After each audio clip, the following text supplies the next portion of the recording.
They hit him, and all he does is smile back. Braulio Rodriguez might just be the cockiest, most arrogant, and downright disrespectful boxer I've ever seen step into the ring. Even the ring girl, standing quietly off to the side, couldn't hide her shock when Rodriguez shoved Ryan Garcia straight into her as if the stage belonged to him. From the very start, it was clear. He didn't care about the rules, about respect, or even about the consequences of his actions. When the highly touted Garcia rocked him at the end of the very first round, Rodriguez was dropped onto the canvas. But even while sitting down, dazed and shaken, he kept taunting the crowd with that same infuriating grin. "I'm fine!" his body language screamed to the referee as if nothing serious had happened. He continued to clown around, trying to convince everyone he was untouchable. At first glance, you might think Garcia had been handed an easy fight, maybe another no-name with a losing record. But here's the surprise. The Dominican boxer wasn't some journeyman. Coming into this fight, he carried an impressive record of 19 wins with only 3 defeats. On paper, Rodriguez was no pushover. And with the amount of confidence and self-belief he carried into the ring, you'd think he was invincible. His swagger wasn't just arrogance. It was an entire performance meant to convince the world that nothing could break him. But in boxing, reality always catches up. One clean shot can rewrite the entire story. Garcia found the opening, a compact left hook that landed flush behind the ear. It was the kind of punch that scrambles balance instantly. Rodriguez, staying true to character, shook his head mockingly, pretending the blow had no effect. But his legs told the truth. His body wobbled, his stance unraveled, and everyone watching knew the sneaky move.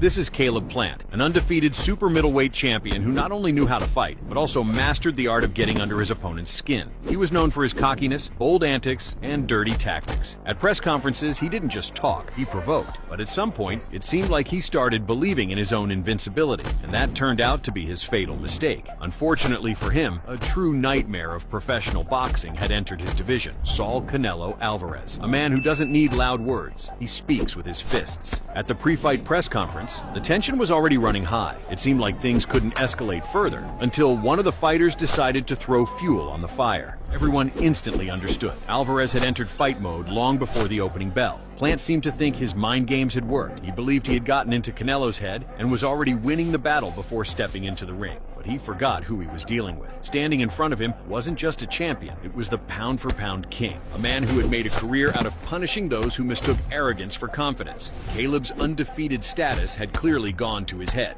He came into the fight thinking this was his moment of glory. But Saul Alvarez, ever the composed tactician, wasn't fazed. He entered the ring calm and collected, fully aware that the early rounds weren't going in his favor. The scorecard showed he was trailing, but Canelo didn't panic. He waited, patiently, waiting for the moment when Plant's defense would crack, when overconfidence would turn into vulnerability. Closer to the middle, the forces were equal. Caleb threw an uppercut, and Canelo pinned him in the corner. And after that, the corners became a permanent place for Caleb to defend himself, as he was pinned down again and again by combinations. Every attempt by Plant to break Alvarez was immediately accompanied by a surge of emotion from Canelo, as if he was trying to bring the American down to earth with any attempt to elevate himself. At some point, it became like a cautionary tale, a one-sided beating. But even despite the legend's confidence, the American didn't just not give up, he gave a worthy rebuff. At that moment, it was not obvious who would win, and even now, Canelo landed such powerful punches right to the temple, and at one point even received a reprimand from the referee for making an illegal strike. He apparently accidentally hit the groin area and realized it himself right away, and apologized to his opponent. And then something began that was impossible to watch without slow-mo, a wild fight, but without a single powerful hit. Were they lucky? At that moment, both were tired, but one was out of focus, and the other went into berserker mode,